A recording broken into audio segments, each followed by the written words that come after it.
ನಡೆಸಿಕೊಡಬೇಕಾಗಿ ಶ್ರೀ ಚಂದನ್ ಪ್ರಭು ಅವರು ನಮಸ್ಕರಿಸುತ್ತಾ ಸ್ಥಾನೀಯ ಶ್ರೀ ಲಕ್ಷ್ಮೀನಾರಾಯಣ ದೇವರಿಗೆ ನಮಸ್ಕರಿಸುತ್ತಾ ಶ್ರೀ ಸಂಸ್ಥಾನ ಗೋಕರ್ಣ ಪರ್ತಕಾಳಿ ಮಠ ಪರಂಪರೆಯ ಸಮಸ್ತ ಗುರುವರೇಂದ್ರನ್ನು ಸ್ಮರಿಸುತ್ತಾ ವರ್ತಮಾನ ಪೀಠಾಧಿಪತಿಗಳು ಹಾಗೂ ವ್ಯಾಸಪೀಠದ ಮೇಲೆ ವಿರಾಜಮಾನರಾದ ಶ್ರೀಮದ್ ವಿದ್ಯಾಧೀಶ ತೀರ್ಥ ಸ್ವಾಮೀಜಿಯವರ ಪಾದಾರವಿಂದಗಳಲ್ಲಿ ಎರಗುತ್ತಾ ಅಭಿನಂದನಾಪೂರ್ವಕ 2 ಮಾತುಗಳನ್ನು ಆಡುತ್ತೇನೆ. ಲಕ್ಷ್ಮೀನಾರಾಯಣ ನಗರ ನಿವಾಸಿಗಳ ಆಮಂತ್ರಣವನ್ನು ಮನ್ನಿಸಿ ಆಶೀರ್ವದಿಸಿ ಅನುಗ್ರಹಿಸಲು ತಮ್ಮ ದಿವ್ಯ ಆಗಮನವನ್ನು ನೀಡಿರುವ ಪರಮ ಪೂಜ್ಯ ಶ್ರೀಮದ್ ಶ್ರೀ ವಿದ್ಯಾಧೀಶ ತೀರ್ಥ ಸ್ವಾಮೀಜಿಯವರಿಗೆ ನತಮಸ್ತಕನಾಗಿ ನಮಸ್ಕರಿಸುತ್ತಾ ಆಶೀರ್ವಾದ ಯಾಚಿಸುತ್ತಾ ಹೃದಯಪೂರ್ವಕ ಅಭಿನಂದನೆಗಳನ್ನು ಸಮರ್ಪಿಸುತ್ತೇನೆ. ಅತಿಥಿಗಳಾಗಿ ಆಗಮಿಸಿದ ಡಾಕ್ಟರ್ ಅವಿನಾಶ್ ಪ್ರಭುರವರಿಗೆ ಧನ್ಯವಾದಗಳನ್ನು ಸಲ್ಲಿಸುತ್ತೇನೆ. ಇಲ್ಲಿ ಉಪಸ್ಥಿತರಿರುವ ಶ್ರೀ GSB ಸಮಾಜದ 10 ಸಮಸ್ತರಿಗೂ ಹೃತ್ಪೂರ್ವಕ ಧನ್ಯವಾದಗಳನ್ನು ಅರ್ಪಿಸುತ್ತೇನೆ. ವಕ್ತಾರರಾಗಿ ಆಗಮಿಸಿದ ಶ್ರೀ GU ಭಟ್ ಹಾಗೂ ಡಾಕ್ಟರ್ ಗೌತಮ್ ಬಳುಕೂರ್ ಅವರಿಗೆ ಧನ್ಯವಾದ ಅರ್ಪಿಸುತ್ತೇನೆ.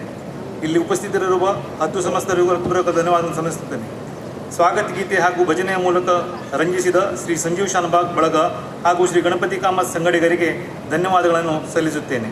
ನಿರೂಪಣೆ ಮಾಡಿ ಸಹಕರಿಸಿದ ಶ್ರೀ ವಿಶ್ವನಾಥ್ ನಾಯಕರವರಿಗೆ ಧನ್ಯವಾದಗಳನ್ನು ಸಮರ್ಪಿಸುತ್ತೇನೆ. ದೇಣಿಗೆ ನೀಡಿ ಸಹಕರಿಸಿದ Honnavar urban bank, Mrs Raj granite ಹಾಗೂ ಮೆಸಸ್ VA ಶಾನಭಾಗ್ರವರಿಗೆ ಧನ್ಯವಾದಗಳು. ಪಾರ್ಕಿಂಗ್ ವ್ಯವಸ್ಥೆಗೆ ಅನುವು ಮಾಡಿಕೊಟ್ಟ ಸೆಂಟ್ ಥಾಮಸ್ ಹೈಸ್ಕೂಲ್ ಮ್ಯಾನೇಜ್ಮೆಂಟ್ರವರಿಗೆ, ಕ್ಲೀನಿಂಗ್ ವ್ಯವಸ್ಥೆ ಮಾಡಿ ಸಹಕರಿಸಿದ ಮುನ್ಸಿಪಾಲ್ ಟೌನ್ ಕೌನ್ಸಿಲ್ರವರಿಗೆ, ಪೊಲೀಸ್ ಡಿಪಾರ್ಟ್ಮೆಂಟ್ ಹಾಗೂ ಹೆಸ್ಕಾಂ ಡಿಪಾರ್ಟ್ಮೆಂಟ್ರವರಿಗೆ ಧನ್ಯವಾದಗಳು. ಪ್ರತ್ಯಕ್ಷ ಹಾಗೂ ಪರೋಕ್ಷವಾಗಿ ಸಹಕರಿಸಿದ ಸರ್ವರಿಗೂ ಧನ್ಯವಾದಗಳನ್ನು ಸಲ್ಲಿಸುತ್ತೇನೆ. ವ್ಯಾಸಪೀಠದಲ್ಲಿ ವಿರಾಜಮಾನ ಶ್ರೀ ಗುರುವರ್ಯರು ಸಮಾಜ ಹಾಗೂ ಶಿಷ್ಯವೃಂದದ ಉನ್ನತಿಗೆ ಮಾರ್ಗದರ್ಶನ ನೀಡಿ ಆಶೀರ್ವದಿಸಬೇಕೆಂದು ಭಿನ್ನವಿಸುತ್ತಾ ನನ್ನ ಅಭಿನಂದನಾಪೂರ್ವಕ 2 ಮಾತುಗಳಿಗೆ ವಿರಾಮ ನೀಡುತ್ತೇನೆ.